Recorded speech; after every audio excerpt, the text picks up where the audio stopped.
ఈరోజు తెల్లారంగా రాపల్లి గ్రామంలో ఉన్నటువంటి ఎల్లమ్మ గుడి మరియు మార్కండేయ స్వామి గుడిలో దొంగలు పట్టడం జరిగింది.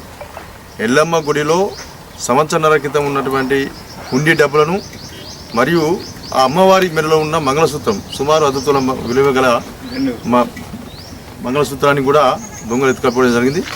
అదేవిధంగా మార్కండేయ స్వామి గుడిలో ఉన్నటువంటి హుండీలో ఉన్న డబ్బులు మొత్తం కూడా ఎత్తుకపోవడం జరిగింది.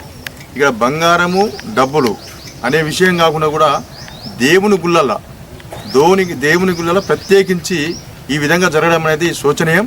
దీని విషయంలో పోలీసు యంత్రాంగం సీరియస్గా తీసుకోవాలి. అదేవిధంగా ఈ మధ్యకాలంలో ఈ దేవుని గుళ్ళ ఇక్కడే కాదు చెన్నారం లక్షపిల్ల కూడా కొన్ని చోట్ల దొంగతనం జరిగిన విషయాలు వస్తున్నాయి. అదేవిధంగా రాత్రిపూట ఆవులను కోళ్ళను కూడా ఎత్తుకెళ్ళిన సంఘటనలు ఉన్నాయి. దాని మీద పోలీస్ స్టేషన్లో ఫిర్యాదు చేయడం జరిగింది. మరి దానికి దీనికి లింక్ ఉందా? పూర్తి విషయాలు కూడా పోలీసు యంత్రాంగం దృష్టి సారించి విచారణ చేపట్టి ఆ దోషులపై ఇట్లా కఠిన శిక్ష విధించాలని చెప్పేసి మేము కోరుతున్నాం.